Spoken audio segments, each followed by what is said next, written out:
Let's do it. All right, everybody, welcome to the Fifth Down Fireside Chat Series. We're here today with Yogi Roth. Yogi, welcome to the program. My man, it's been a long time coming for us just to communicate in this realm. I could see your face, but I've watched you, I've tracked you.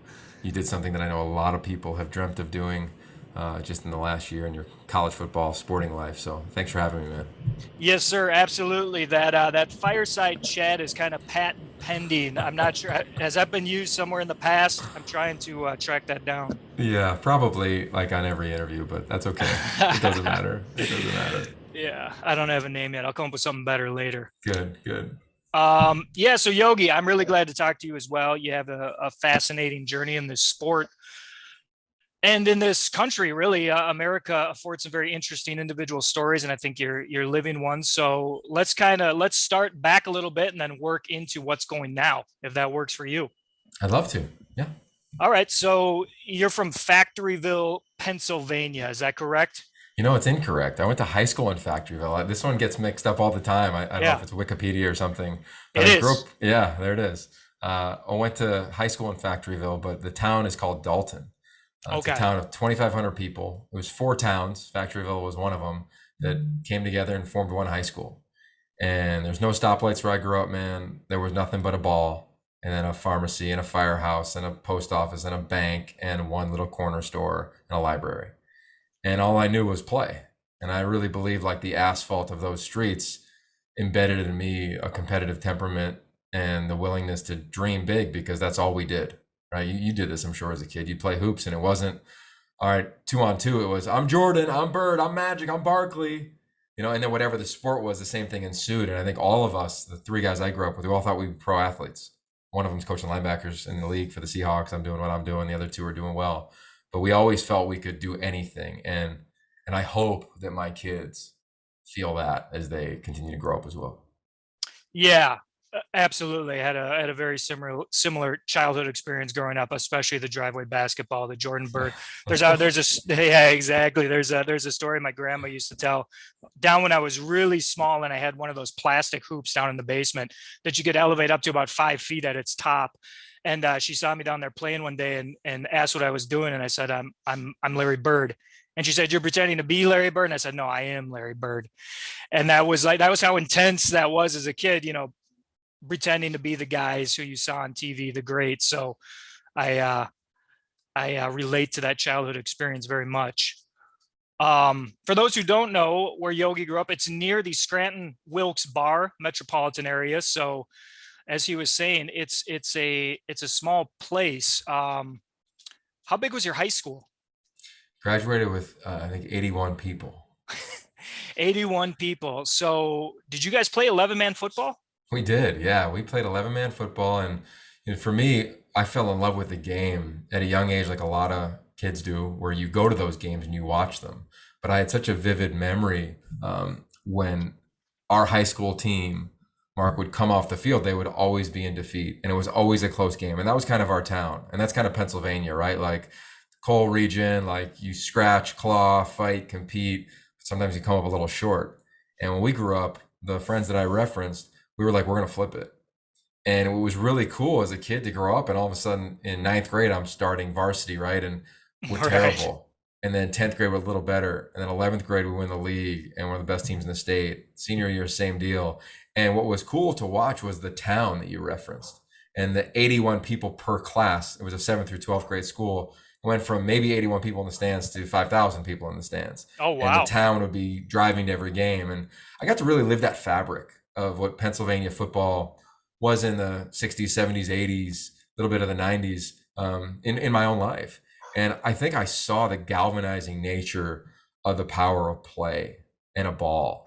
I have this ball in our house now that I love giving to our kids, and I got it in Rwanda. I spent a month or so over there a couple years ago, and it was made of banana leaves. And I say that because like I'm reminded that like you don't need the fanciest thing in the world. You just need something that's circular or that can bounce or can roll, and play can really fix a lot of things. I believe that we all speak ball, and that is a language of the world along with love and whatever your dialect may be. But I believe that play is one of them that is inherent. And I think I learned that so early because like my family wasn't like ballers. My dad wasn't a famous player or coach. And my mom was a refugee from the Middle East. She didn't know anything about football. And my dad was a player, but never pushed it on me as a kid. So it was very much like my own experience that I got to seek and feel. And it was really cool as I look back now at 40 of like, I love the game. I don't give a rip about like all the drama around the game. I love the game. And that's what's so fun calling games every weekend. Right. That's a beautiful thing. So you kind of you grew up the with the all the right moves kind of high school experience. Yeah, dude, totally. Yeah, Was Penn that State. was that a movie you watched growing up? Did you enjoy that movie? You know, I never watched it growing up. I Okay. saw it when I was like, in my 30s. I hear it Right. all the time, but I had no idea. Like when we grew up, the program was like the football movie. That was it. If you remember that from the late 90s, I still think it's the best Oh. football movie ever. Oh, I got a question about the program later. I live tweeted that movie just last week when Jimmy Kahn passed away Oh, good move. as a tribute to the great Jimmy Kahn. No, I love the program. I have a question about that for you later. Sure. All right, so we're moving through high school. Your love of football is established. The kind of the magic of the sport is established. You decide to walk on at Pittsburgh University, Pitt, a storied college football program, 9 national titles over the decades. What's driving that process internally from you? You're from a small place, you grew up small town, you're not being given a scholarship at a major 1A program. What's driving you to walk on at Pittsburgh?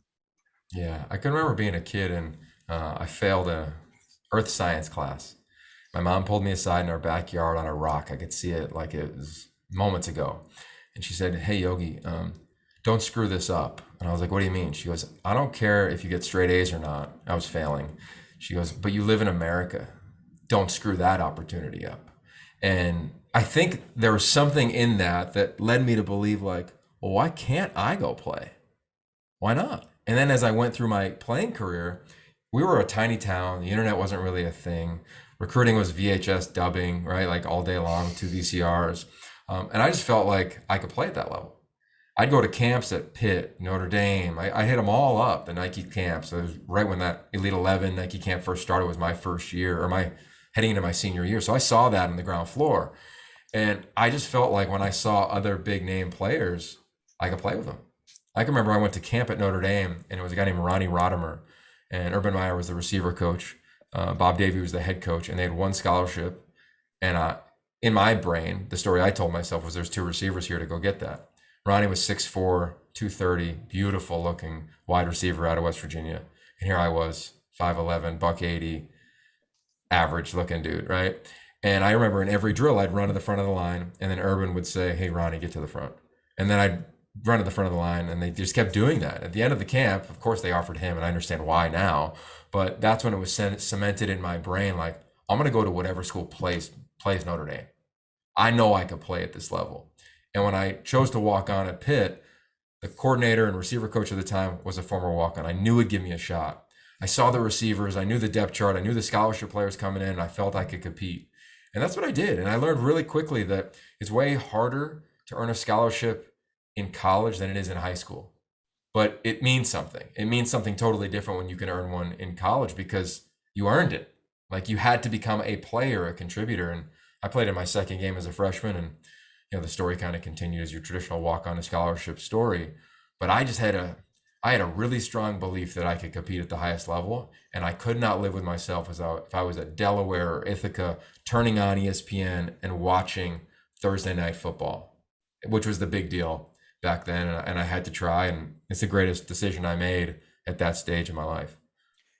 Yeah, that's really well said, very self-aware about what you were doing. And it's kind of we were talking for just a minute before we started recording, and I said your story jumped out to me as an American story, the way you've approached your life and kind of reality is what you make of it. I think that's the ultimate magic of this country. So you telling that story, it speaks even more to what I sensed about what you were doing. So, I love to hear that about college football. College football is ingrained in the culture of this country in a very special way. And your story is part of the reason why that's so. So you're at Pitt, your roommates with the legend Larry Fitzgerald, the first ballot Pro Hall of Famer, a guy who could have arguably won the Heisman Trophy as a wide receiver in college. He's known for his work ethic. He's known for his professional approach. I knew of Larry Fitzgerald going way back to his days at the Academy of Holy Angels. I grew up in Minneapolis, suburban Minneapolis. So Larry Fitzgerald, he was a ball boy with the Vikings. We all knew about him, and he's obviously gone on to about as quality a career as you can have. When you're around a guy like that with your approach to life, did you see that as an opportunity, as someone you could learn from? Did you soak a lot up, or were you just roommates? Oh no, it was a friendship. Like, it wasn't. I don't think at the time I was going into it like I'm gonna go learn a lot from Larry. I think when he showed up, it was like, Yogi, teach him everything so he could take a job. Like, that was like the only time I'm a consistent starter is in like an EA Sports college football video game prior to Larry Fitzgerald coming there.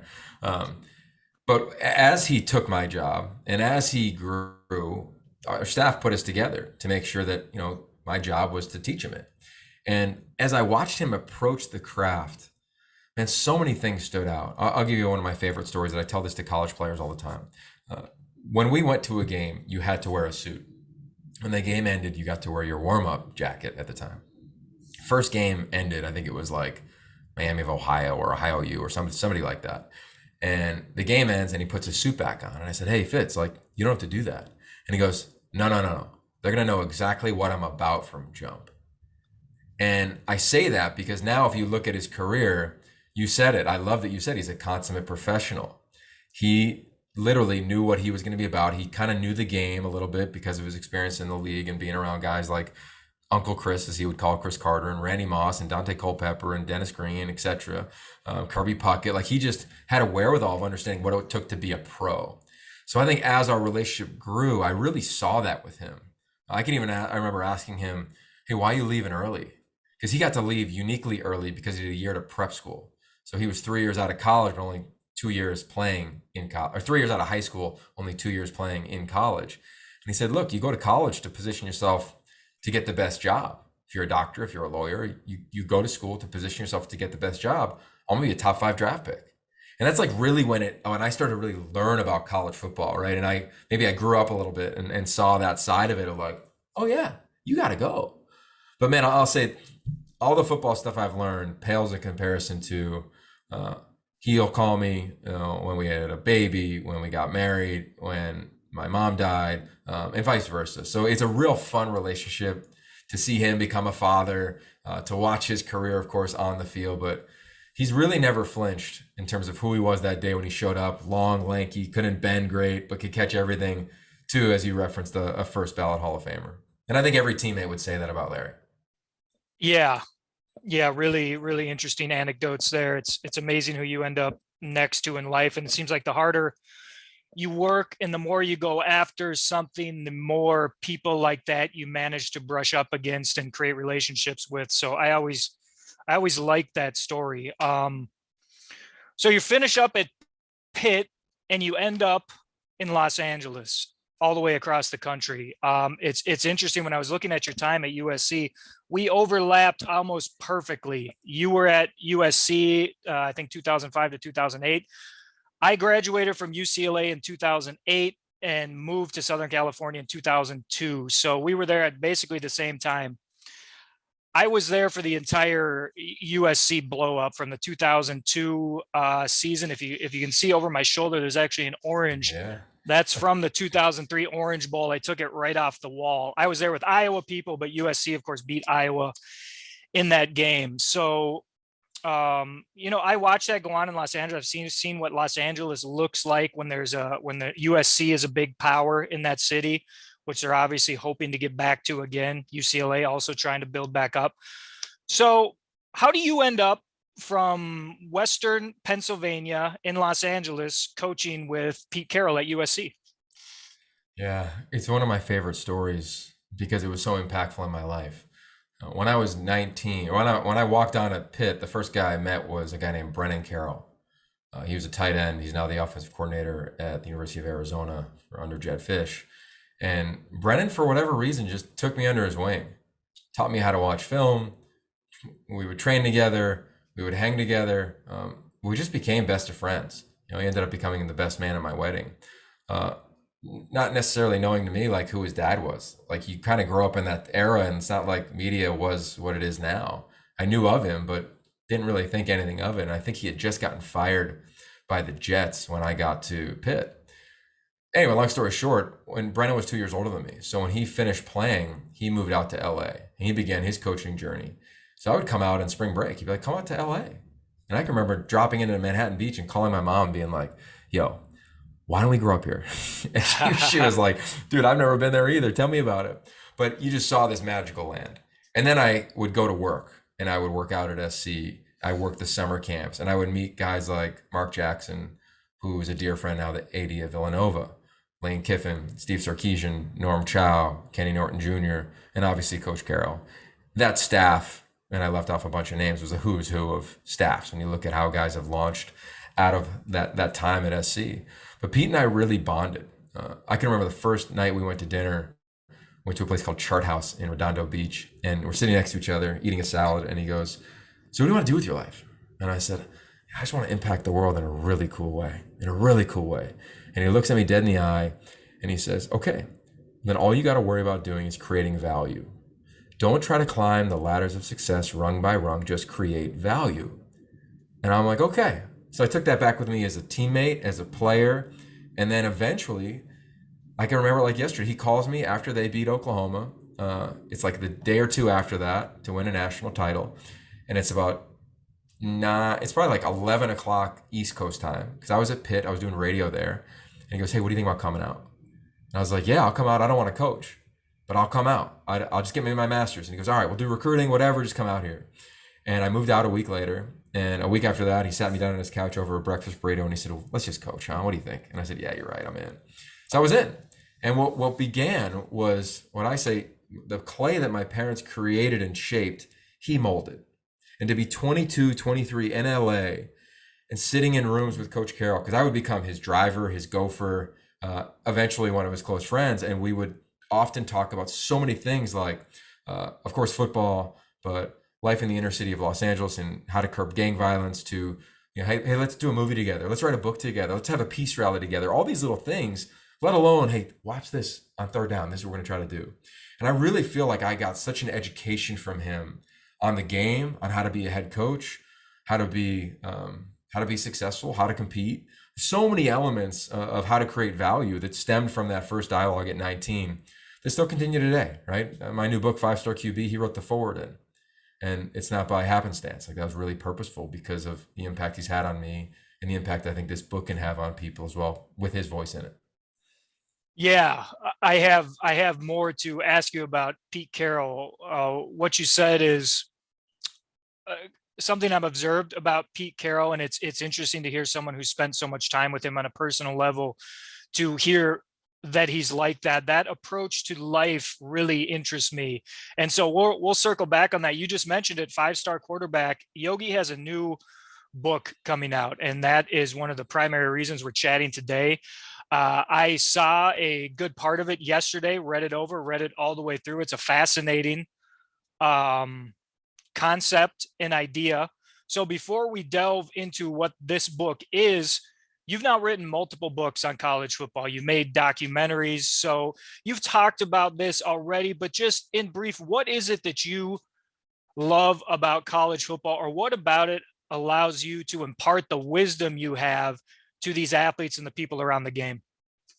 Yeah. Well, thanks for asking, and thanks for reading all of it. I can't wait to hear what Yeah. you think. I still think it comes down, and I have this phrase I love, which is how great is ball? And it just kind of came out of me a decade ago when I was talking to a buddy about college football. And I just kind of sat there. I was like, how great is ball? Like, how great is it? Like, think of all the things that it does. Like, think of the power of a ball. Think of like the circular shape of a ball as like a globe. Right? Think of the way that it moves, that it rotates. Think about how many young athletes are sleeping in bed with one. And I grew up with, basketball in my bed till I was 14. And then I slept with a football till I was 22, as sad as that is. That was my relationship. Right. And I still say my favorite thing is the game. I would, and I believe I could. This is how jacked up my brain is. I think I could still play. I think I could still go out and play slot receiver and give you a couple drives. I really do. And I say that because the game is the greatest thing. The closest thing next to playing is coaching. And the thing after that is broadcasting. I just believe that. Now, within that, there's so many layers: the stories, the schemes, the relationships, the mentorships, the falls, the journeys, the lessons, the fandom, all the things you experienced on your travel across the country when you did your story that your fan base knows extremely well. I love all of it, but it all comes back to the ball. Like, I think we're in a world now where like every football analyst has turned into like a media rights analyst. And I'm like, dude, what are you doing? Like, stop. Like, talk about the game. You know the game. Like, you're just projecting other stuff that's spurring up all this dialogue. Like, let's talk about the game. So what do I love? I love the game. And I love unearthing the humanity within it, right? I just got off the phone before we got on. I'm doing a feature on Alex Forsyth, the center at Oregon, whose story is fascinating. I'm going to go to Tanner McKee's house after media days next week, talk about how he beat cancer, how he got married this offseason. And I think he's a perennial quarterback and possible first round pick next year. I love learning those things and then using the platform of broadcasting to share it. So I love it all, man. But I come back to center, which is the game. I really do. I have no desire to be the loud guy in the room, the pundit, the picking scabs, creating arguments. Like, almost celebrate the game, and I'm a coach of viewer. Yeah, that approach and that feeling about the game comes through in your work. All the stuff, all the work that you've done is always centered in that place. And this book is another example of that. As I was going through it last night, it's in kind of an oral history of the 5-star rating of high school quarterbacks. It's a mentorship book, not just for quarterbacks, but for their families and athletes generally. What is this book, Yogi, in your mind, meant to give its readers when they pick it up and read it? Yeah, I think a couple things. One is, a real glimpse into the humans who get ranked with stars. Think about that.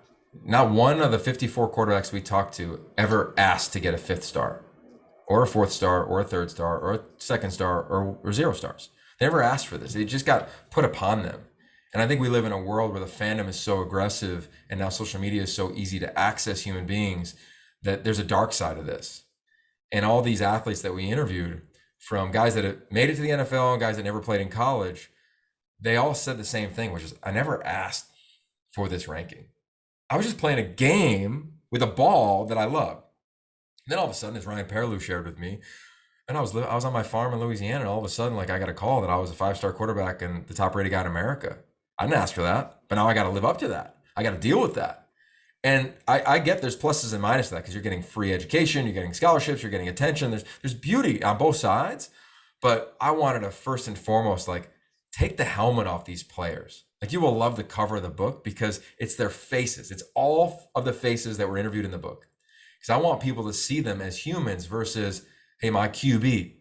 If you look at the definition of what does 5-star mean per all the recruiting services, it says a franchise quarterback, meaning you change a franchise.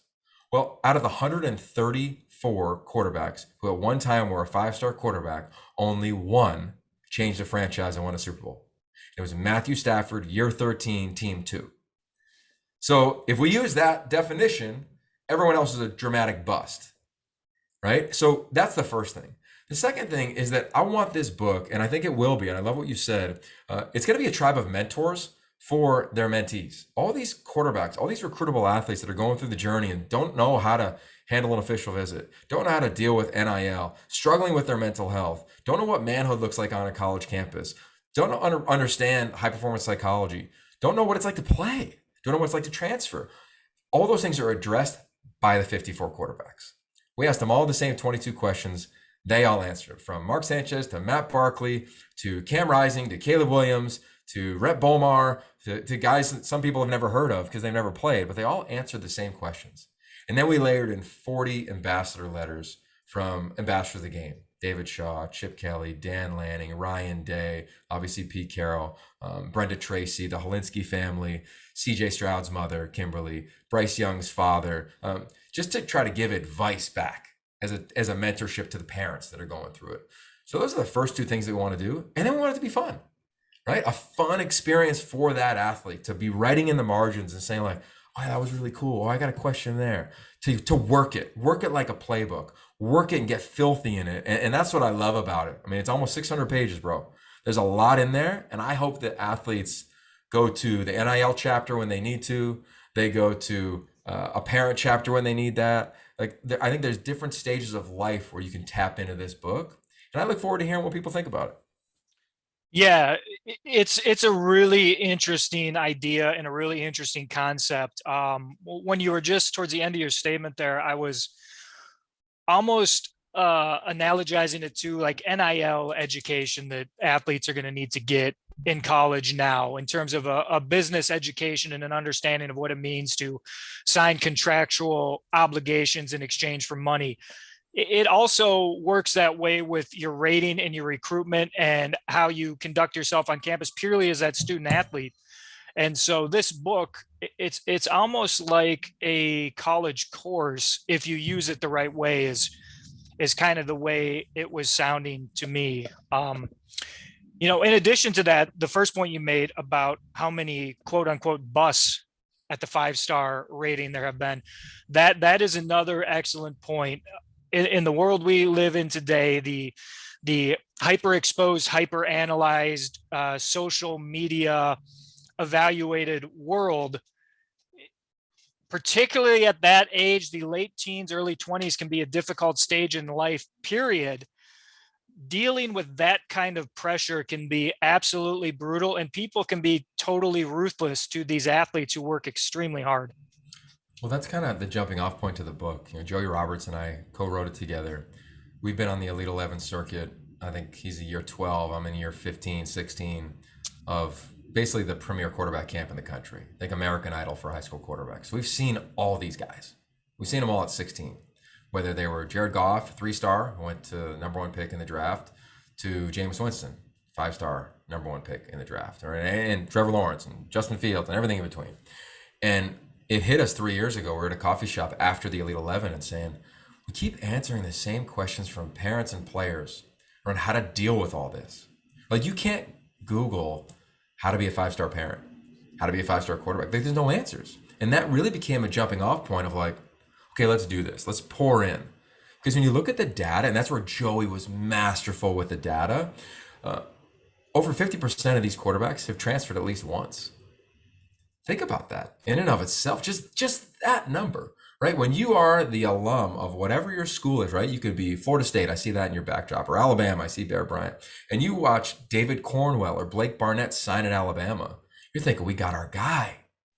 Well, neither one of them played. They both transferred multiple times. Like, think about that. And you're like, as a fan, you're like, he's the man. And there was a great line in the book where one of the players says, yeah, I went on my official visit and they were chanting my name. And then a year later, they were chanting my name, but booing me. And I just love that paradox of reality for what these guys go through. And I'm not here to feel sorry for them. I'm here to shine a light on the reality, because they get a lot of great opportunities, but it's a tough life right now for an athlete, because on one hand, you're saying, hey, shut out the world, just go play ball like Russell Wilson did, like some of the greats did, like Tom Brady didn't have to deal with any of this. On the other hand, you're saying, well, to grow your brand, to make money in NIL, like grow your social. So you got to have a discipline. Like Brad Kaya tells a story, who he went to Miami from Southern California. And he said that when he was getting recruited, he had his best friend manage his social media. So he was active, but he just didn't touch it. So when he saw all the DMs coming through, all the attention, he was like, I don't even know. So I just think there's some cool things that I hope force conversation and are a nudge to maybe some behavioral adjustment or some analyzation of, yeah, like, am I living in my device? Like, there's a chapter in the book called The Wonder Switch, where I really talk about how, like, wonderment, right? When you walked into, the Orange Bowl that year to watch Iowa at SC, you were like, oh my God. So did the players on their official visits when they walked into their stadium. But at some point in everybody's athletic career, it happened to me, it happened to Larry, it happens to everybody. That wonderment, it gets turned off. And it's on us to flip it back on. The challenge now is that a DM can turn it off, fans booing you can turn it off, a coach can turn it off, attention can turn it off. There's so many things. And what are we seeing now? An unfortunate increase in suicide attempt, drug use, anxiety, depression at the college level, right? So I just think that college football has changed. It's a business. I'm not hiding from that. but the psyche of a 17-year-old has not changed. The development of a 17-year-old has not changed. The talent of these 17, 18-year-olds has not changed in my eyes over 20 years now in college football. And the NFL hasn't added 5 more teams. They're still drafting the same percentage of guys. So what's changed? The expectation. The expectation, man. And that really forced us to say, we have to commit 3 years. We have to write this book. Yeah, that's a fascinating way to look at it. Um, what makes the quarterback position special or unique in your eyes? And is it, in your opinion, the most difficult position to not just play, but occupy in the cultural space in sports? I think it's the most challenging position, and I don't think it's close because you're playing what I believe is the ultimate team sport. Truly, when you study the game, if the left tackle screws up on offense, it could blow up the play, right? If the running back misses the protection, it could blow up the play. If the receiver drops the ball, you don't advance, right? If the punter drops a snap, like you're backed up. Like there's so many elements involved, but what do we focus on? Right here I am cranking up for Pac-12 Media Days, and we're gonna do a whole segment on quarterbacks, right? Like they just gain and garner that attention, and I love that. What makes it so challenging isn't necessarily the attention, but to me, it's do you embrace it? You know, Trent Dilfer taught me this, and I love it. He said, can you embrace the burden of influence? Meaning, if you're the quarterback at whatever university, the way you play is responsible for if the head coach gets fired, the OC gets fired, the OC gets a head job, the administrative assistant gets fired. Like there's a lot going on based on how you operate. So do you embrace that? Do you welcome that into the room and learn how to pet it and manage it? Or does it freak you out? There's so many elements of that. And I do believe that you can set the temperature in the room. And I did a film called The It Factory, Welcome to the It Factor. And I have a podcast titled that as well, where I dive into like, what is the It Factor? Like, what is that thing?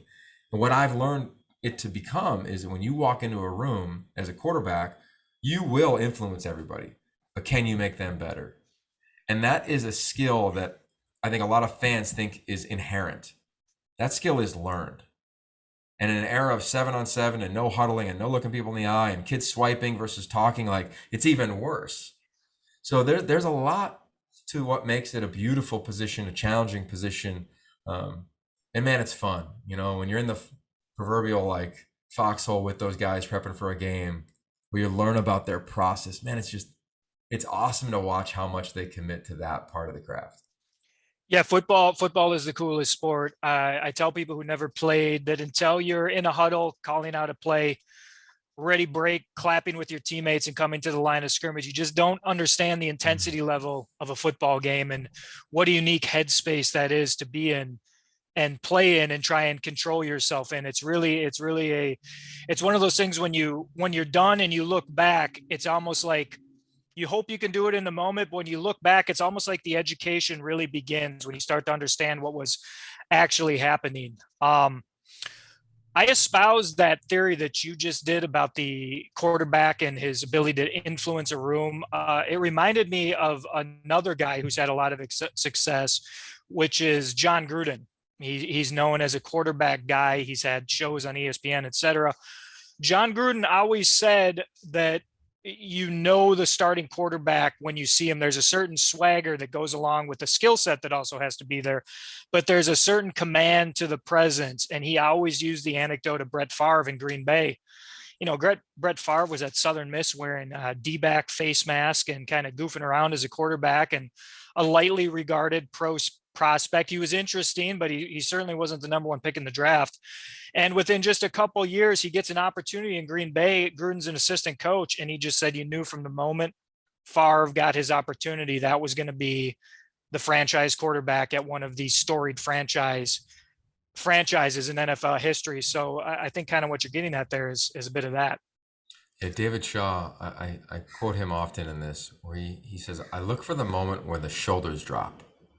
Right, so I'm a quarterback. I'm a young guy. I'm like trying to figure it all out. I'm on my toes all the time, right? Versus, okay, all right, linebacker's not lined up over there. All right, I'm gonna switch the protection. Like his shoulders drop, and I think there's something beautiful to that in every element of life, right? Like I felt that as a parent after like 2 years or so. You're kind of like, okay, kind of know what I'm doing. Like I can survive here. Like I'm not like checking to see if they're breathing at night anymore, or as a broadcaster, my first few years, I was probably way uptight if I went back and looked at film from 2009, right? Whereas now, like, you're just kind of like, okay, let's roll. Like, whatever it is, whatever blitz they throw at me, whatever adjustment they make, like, that's why I love week 1 so much. I'm calling SC, Rice. I can't wait to see Caleb Williams. You see a million different things from Mike Bloomgren. All right, and he's going to handle them all because he's a dude, like, on every front. So yeah, man, it's a beautiful position. There's been so many great studies and books and content around it. And I think that's the fun part now for that generation is whatever you're looking for, inspiration, admiration, tools, training, mental skills training, physical skills training. It's on the internet. It's all there. So we just hope to be another element in that regard. Yeah, I think when they pick up this book, I think they'll be converted quickly. There's too much wisdom contained in it for it not to go over well with this particular group. To circle back, I mentioned Pete Carroll. You were talking about Pete Carroll, and I said I wanted to ask you a little bit more about him. And this goes along with your book and all that we're talking about here.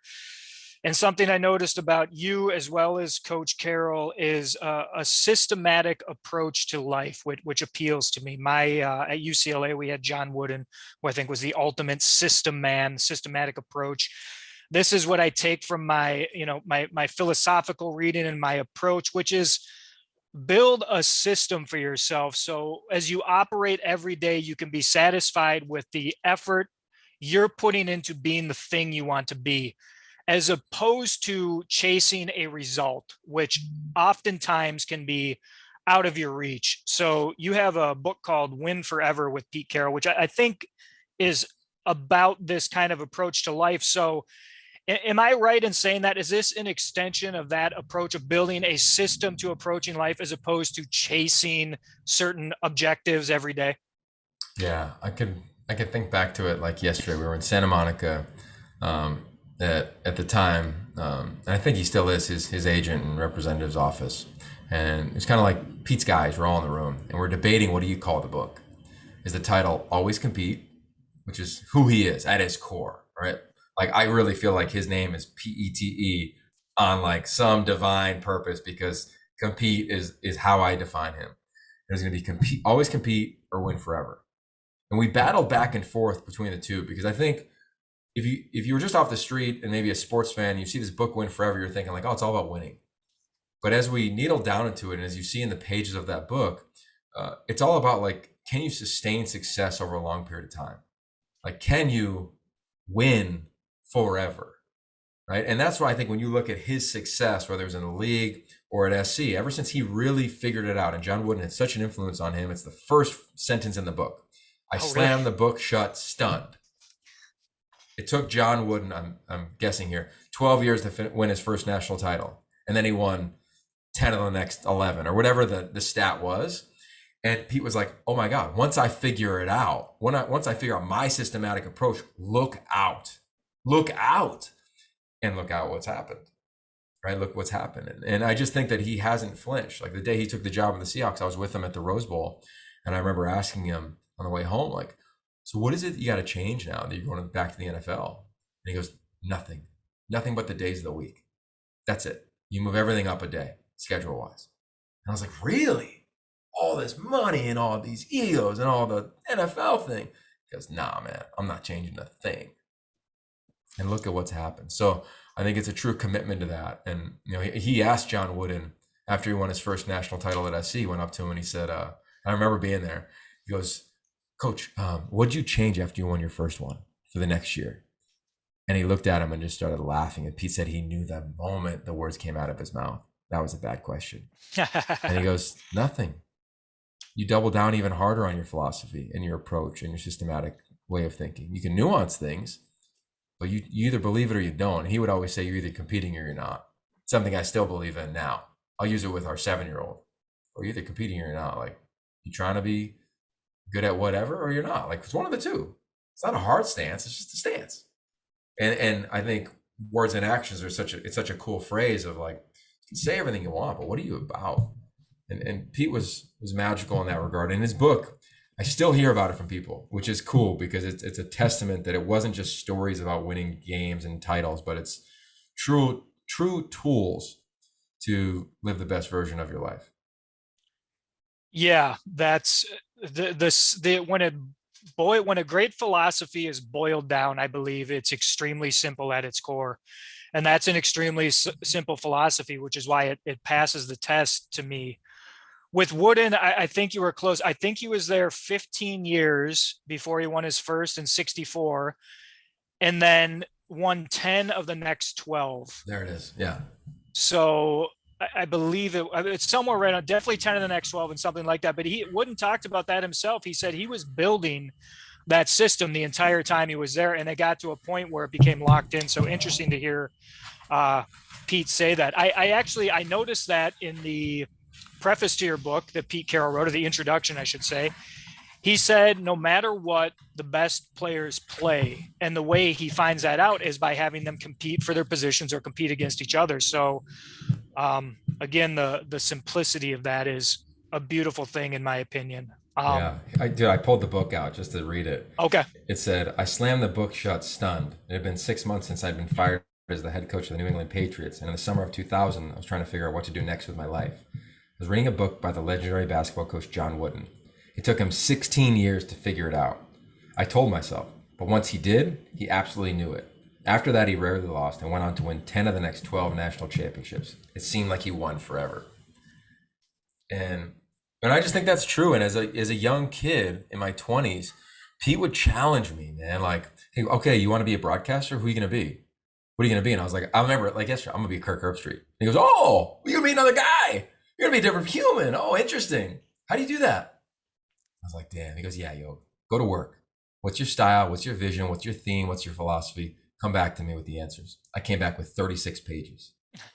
He read it, flipped it back to me and said, put them each in a sentence. And they're still the foundation of my life and of my broadcasting storytelling career. Everything based on fact first, opinion second. Youthful, energetic, and honest. Like I know my core of when it gets hard, of what to lean in, but I also know how unique it was to have that guy in my 20s. Oh yeah. And I look at 5-star QB of everybody's not going to have a Pete Carroll mentor or Trent Dilfer as our high school coach or whatever it is. Like you're going to be with 81 people in wherever town in middle America, and you're not going to have a ton of people around you. So what are you going to have? You're going to have this book. You're going to have a tribe of mentors that can help you on your journey, much like Pete was my greatest mentor in my 20s. Yeah, that's it. Your Yogi was very fortunate to have Pete Carroll in his life. Many people are fortunate to have great mentors. If you're not fortunate enough to get a transcendent personality and outlook in your life, you got to go to the books. 5-star quarterback's going to be a spot, but go to the books generally. I can't recommend it enough. When people tell me they don't read, I want to cry because they're leaving so much wisdom untouched that they could have. And really own and use it to change their lives. So that's another reason why I'm glad to be doing this. I love to promote books. So as we move out of this book phase, what do you want to say about your book, Yogi? And when you finish up, where can people get this book? When does it come out, and the details on that? Yeah, it'll come out next week. I'm not sure when this conversation is airing. It might be, I don't know if we're live right now. But it'll come out next week. And it's easy. It's going to be where everybody lives, which is the world of Amazon. So it'll be there, proud it'll be there and accessible. We have some fun elements with it. You'll see different things come out over the course of the next couple months. There'll be a journal for quarterbacks to write in and reflect upon. There'll be the audio version of this book. There's some cool things that we have planned for this, but this is the jumping off point. This is kind of the original element that I think will be the foundation. And I think this book will have a long shelf life because I don't think the wisdom's going to change a ton. Like some policy around NIL may change, but our chapter isn't about that. It's about what do you like? What do you want to be a part of? So what do I hope in closing that the book does? I hope it gets you to think. I think we're in a world where a lot of people, especially at quarterbacks, they have people thinking for them, right? And they're all just trying to figure it out. And everybody's trying to do their best. And I empathize with that. Well, lean into what Ryan Day says, right? Lean into what JT O'Sullivan says, what Herm Edwards says, what Jedediah Collins, the fullback of finance, says. He played almost a decade in the NFL. He talks about NIL. Read about as a mom and dad what the parents of the Heisman winner had to say and future first round draft picks. Dive into what Brenda Tracy said about what you can do to end sexual violence on college campuses because of the power of what the jersey does for you. You walk into a room and you don't need to scare anybody. You can make people feel at ease. Listen to John Schneider, the GM and the EVP of the Seahawks, talk about like they never look at stars when they look at draftable players. They like look at it and then to your word, I loved your phrase, systematic approach, like figure yours out. And know that you're not defined by the game if you're the player. And for the fans, know that these young men are young men. A lot of fans put the weight of the world on these players and they feel it. And I can't tell you how many calls I've had with players when their careers are over, when they get drafted, when they have a baby, when they come out of rehab, when they transfer schools, like at every iteration, and every one of them has felt the pressure and the expectations. They've all felt it. Nobody's been perfect at dealing with it. So I say to fans, like, kick back for a beat. You're probably not going to care. You're probably not going to listen to that part of this conversation. But I'm telling you, if it was your son, you would understand. And if you don't, read the book. Yeah, well said. For everybody watching this, it's the link is going to be in the bio. We'll have a link to Yogi's website. Obviously, he said Amazon. You can go find out more about this. So, all that we've talked about, it looks like a fascinating book and something that could be extremely practically useful to people. But what we got Yogi here, we'd be remiss not to ask him a few more questions about college football and the state of the game because of his long experience in the sport. So, Yogi, I'm a historian of this sport, and I've studied how it's unfolded across the centuries. It's 152 going on 153 years old now. It's turned into slowly into an entertainment and media property far more than its original place as an on-campus pastime, which in reality only lasted a very few short years. The commercialization began early. We've reached a stage where we're kind of I've been calling it a revolutionary period for the last 20 months or so. I just say the conditions are ripe for revolution. We may have a small revolution, then a big revolution. We may just get the big revolution. All being driven by TV and entertainment and the new world of NIL and players being played. I hope people understand how revolutionary that is. It's a great thing, but it's an extreme departure from college football's historical stance. So when you look at the sport right now, our beloved Pacific 12 conference is going through a difficult transition. Is the sport in a good place? Where are we headed in college football?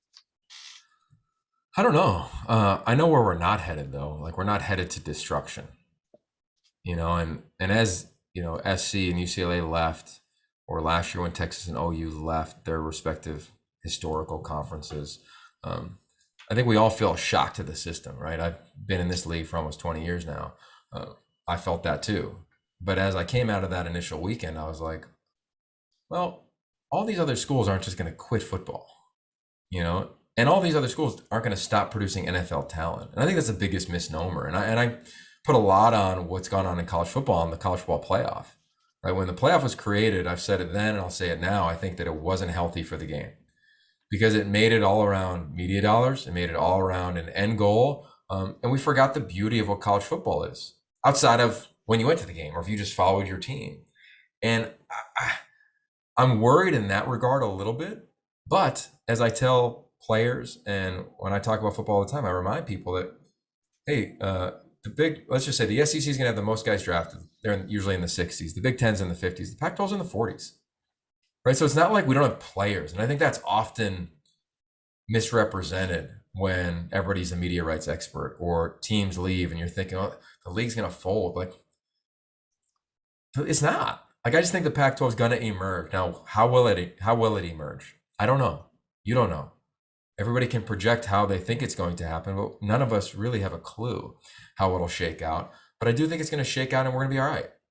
Like you lose two teams that are in a major market, of course, and we're seeing like super conferences become a conversation, but it's going to come back to the playoff. And my personal opinion is that I don't think we're going to see another super league and another super league because everybody's going to want to get an automatic bid.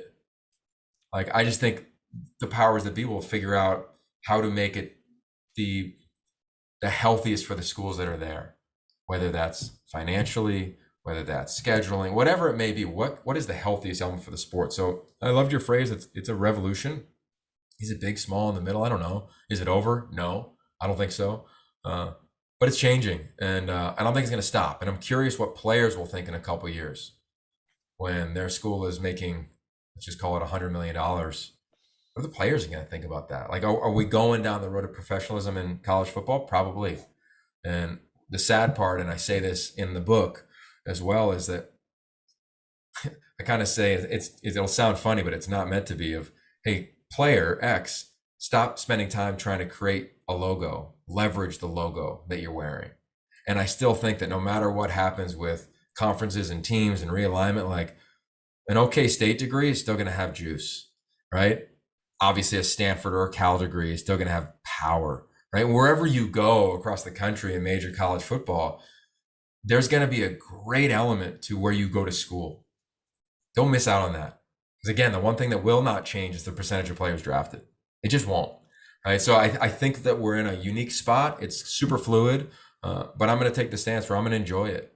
And I'm going to try to adjust, but I'm not going to let it, ruin my world. And I urge fans, like, hey, the game still exists, man.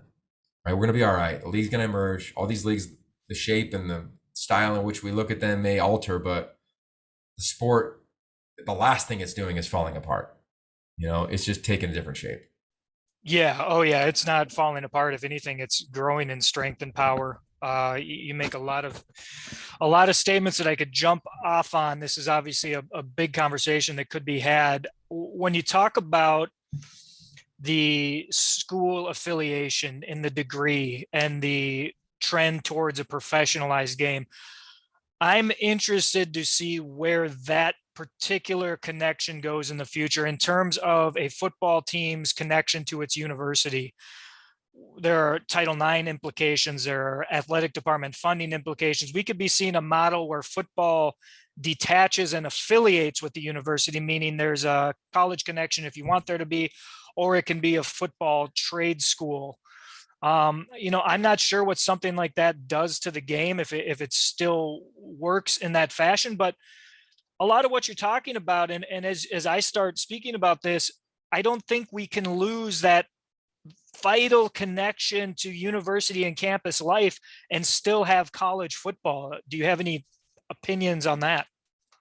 I agree with you. That's what worries me around all these super leagues, is does it become the NFL, which is elite in its own right? Who doesn't love the last 3 minutes of an NFL football game? But it's really corporate and it's kind of boring. Yes. Right? If you look at the regular season. So I wonder in 10 years, I was talking to Ashley Adamson, my colleague at the Pac-12 Network this morning, like, I'm in no rush to be 50, but I look forward to being 50 and looking back on this and saying, okay, the schools did whatever they had to do. Leagues did whatever they had to do, but was it better for the game? I don't have an answer on that, but I do know that the more professionalization and the further we pull away from campus is not a good thing. And this isn't a knock on players, but players are, it's not like they're another 1,000 players that have NFL caliber, size, strength, speed. Like, it's just not the case. So you can create whatever super league you want, but to me, like, the players are going to be players, and how they develop is how they develop. And you could have, if you and I, let's just say we were the same player, both slot wideouts, and we went to two different schools. And at your school, you had 5 strength coaches, and mine, I had 2. It wouldn't matter. How we develop is on our commitment, our love, how we manage the stress, how we deal with it, what the support system is like, and the coaching staff, and the temperament, and the culture that is created. Like, it doesn't really have anything to do with all of those dollars. Like, you can have as many water slides at your facility as you want. But again, like, when it comes down to the game and culture, that's why USC is so intriguing to me in season 1, because the talent is so good. But I learned this from Chris Peterson, it takes 18 months to build a culture. It's gonna be hard. Lane Kiffin talked about it at SEC Media Days yesterday or the day before, of you still got to build a culture. You still only have X amount of practice days in training camp. So I'm really curious. I'm not going to be the angry farmer on this thing, and I'm not going to be the guy shouting from the rooftop and saying I have all the answers and taking shots at people who think they do. That's cool. But I am going to say, well, let's just take a beat and see what happens. And let's not lose why we love the game, why the game became so popular. Every player in every locker room will think they're going to go to the NFL, and then they'll realize they won't, and then they'll have a degree. We hope. Let's put them in position. And I think the founding fathers right now in college football, if you will, whether that's David Shaw, Nick Saban, I think like the guys that have been around, I think they'd all agree with that. They'd all agree with that because the bigger the program is, the harder the fall is. Alabama probably had 25 seniors on their team last year. All 25 didn't get drafted. Right? Like, so it's just it's a really unique time, and I just urge head coaches to be, and I think they are, but you're reminded that you got to front load a lot of mental skills in your players so they can manage all this, because it's just getting going to the point that you made. Yeah, absolutely. I encourage the same thing in terms of just hold fast right now. Just kind of accept that the world's changing around you and try to observe it more than judge it, because the wheels that are in motion, not only do you not want to step in front of them, you can't step in front of them. They'll obliterate you. The hashtags, the rage, the anger, it's just not going to do anything. This thing has been in motion for so long. I've been doing a bunch of radio last week all over the country, and I was asked these questions basically on every stop. And the thing that I kept getting into was the 84 season when the Supreme Court deregulated TV and college football. From that moment on, television has been buying up the regular season. In 1998, the BCS was formed. That came from two earlier formats, a Bowl Coalition, Bowl Alliance. But when the BCS came to life, the Pac-10 and the Big Ten rejoined college football, and the television networks got their crowbar into the framework of the postseason. From that moment in 1998 to the moment the college football playoff was formed in 2014, that was always a ticking clock. That was always on a continuum. So you said earlier, maybe the playoff wasn't the greatest thing for the sport overall. Again, there was no getting in the way of that. That was in motion from 1998 when the two-team playoff, as Steve Sarkisian called it yesterday, was formed by the BCS. So the stuff that's in motion, I think for a lot of people, it's hard to understand how to be humbled and how little you are in terms of the bigger processes happening around you. But we're all going to kind of find out how little we are, and it's going to be how we deal with our place in this bigger moment that's kind of define us going forward. Yeah. We're all going to be able to tell a tale of where were we when whatever school left the league. Where were we? Like, there's going to be some cool tentpole moments. And I just urge everybody to come back to why you love it. If you love it for the drama, then love it for the drama. But you probably love it for the game because you watched Notre Dame, Florida State in 1993. Or you had a moment where you fell in love with SC Texas, right? Like if I look at this generation.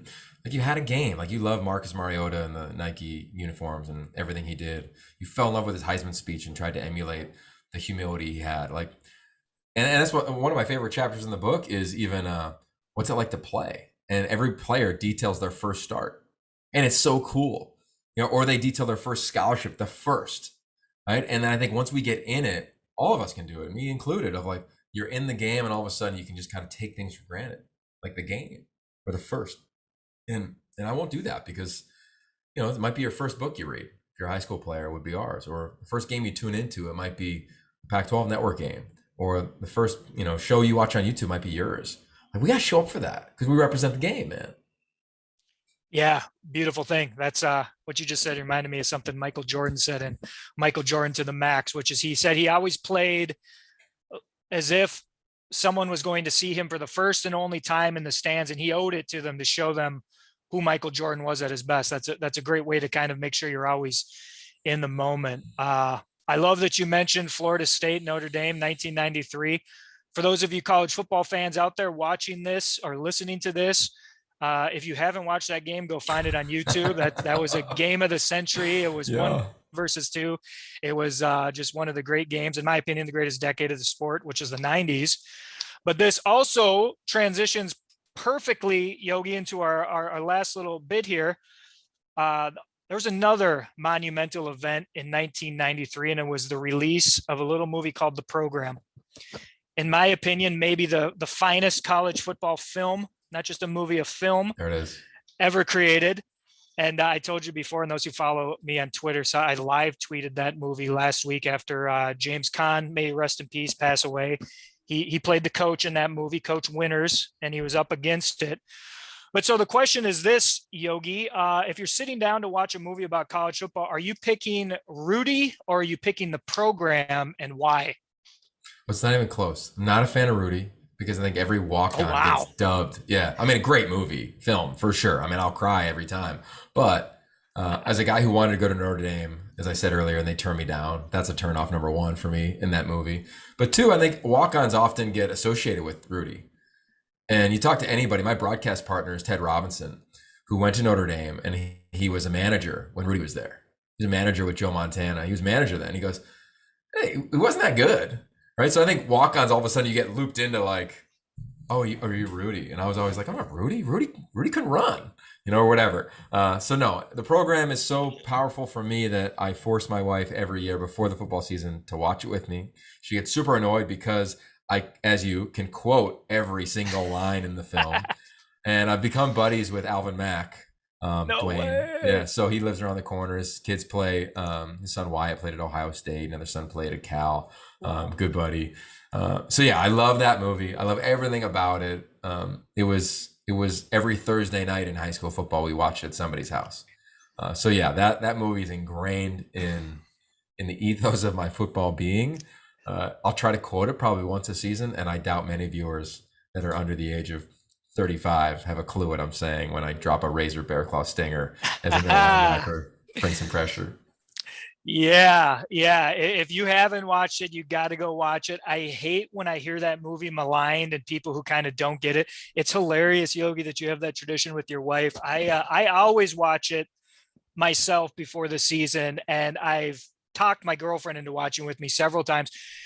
It's actually, for the ladies out there, you may enjoy it because there's a good love story angle between Christy Swanson and the quarterback, as well as Omar Epps and Holly Berry. So it's not a pure football movie. There's a bit of the social side of college as well. So you may like it a little more than you think you will once you get into it. But the program, the football scenes are done so well. To me, that movie captures it, sort of the essence of the college football season, the high stakes, the high drama, the pressure. They got Sports Illustrated and the Heisman Trophy campaign, the behind the scenes stuff with the NCAA and guys trying to stay eligible and get their bodies in the right condition to be able to play, some using steroids, some not, and all the trouble that creates. So to me, it's kind of a joke, but also I'm deadly serious. I just think it's a great movie. Yeah, and for the time, it was good. Like playing college football in the early 2000s, like there was some stuff that was relatable. Heisman campaigns. I can remember being at a bar. I was a bouncer, hard to believe, and the head of the whole thing was like, "Hey man, do you or your teammates need any steroids?" And I was like, "What? What? No, first of all, see how big I am? No, kidding. Right. But there are some real elements that occurred then that I don't think are part of the dialogue now. But it's a good film. It's a good film. Yeah, it is. Everybody get out there and watch it. All right, last couple quickies here. Do you have a favorite stadium around the country? Is there one stadium where if you were going to watch one game, you'd say, I picked this?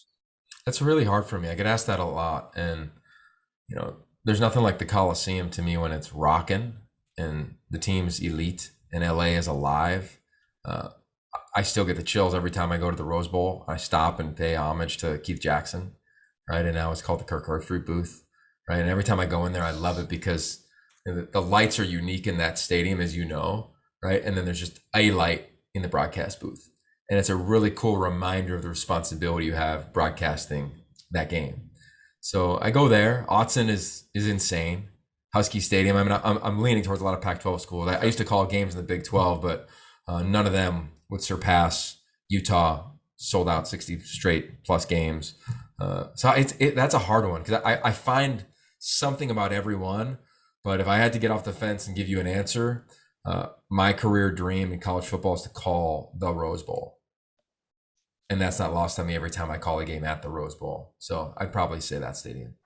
Yeah, great answer. No, it's an intentionally difficult question. Most people I think who love college football love the stadiums. There's such a charismatic part of the fall season and the way they look during games and the way they hang over the field and they have personality. And not just that, the stadiums are a physical tie to the history of the sport. They're People don't know these stadiums were not inevitable. I mean, it was never inevitable that 108,000 seat stadium was going to be built on a college campus. That was a choice made mostly in the 1920s and sometimes a little after, sometimes a little before, by universities to elevate this sport into a bigger property. And so the way the stadiums were built and their purposes for them speak to their historical place in this country. So when people ask me that question, my answer is like, I can give you like my top 25, Yeah, yeah, maybe totally. top 15. You're like, read my book. Yeah, um, yeah. Tell them right, that. right, Tell them to read your exactly. book, man. E- Yeah. Exactly. Favorite rivalry? Do you have a top rivalry, a top three rivalries in the sport? Sure. Yeah. I mean, Pitt Penn State was really cool for me to play in. Pitt West Virginia was amazing to be a part of that. Like I go to that as a player. Even Pitt Notre Dame, in our eyes, it was a rivalry. In theirs, it probably wasn't. Coaching, I loved SC Notre Dame for the pageantry, but I learned that SC UCLA was more powerful because the players all knew each other. I've called a bunch of big rivalry games in this league out here. So I'd probably net out somewhere there. Trying to think of the ones I've called that are really special. Like Arizona State is like, there's a lot of dislike in that game. And I've also called Oregon State, same deal. Like they all have their own twist. But God, there's such a history to them. And that's what I love about calling those, because you drop into Stanford Cal. I've called that one, I think, 4 or 5 straight years now. And we've had some epic finishes. Chase Garber's game-winning drive, like running for a touchdown, and Aaron Rodgers tweeting him after the game, like fans carrying him off the stage. Like it, oh, I don't know. I get the chills just thinking about it, man. I don't know. Any rivalry. I go Lackawanna Trail Dunmore from high school. Doesn't matter to me. Great answer. You brought up one Pitt Penn State. I don't have them out here right now. I have a couple Pitt custom built mini helmets. I love the old script Pitt. I'm so glad they went back to that look. Pitt Penn State is, we've talked about the sport changing and media changing the sport. Pitt Penn State is a tragic, in the context of college football, a tragic loss to this sport, because that was, oh man, a lot of people who watch this game now, they don't even know that was a rivalry. And it was one of the coolest, because it had everything a college football rivalry needs: the proximity, the disdain between the two universities at a competitive level, the long history, the upsets, etc. So, that's one of those ones, Pitt Penn State, that it is too bad the sport lost that one. It's great you had a chance to experience it. Yeah, it was killer, man. Unbelievable.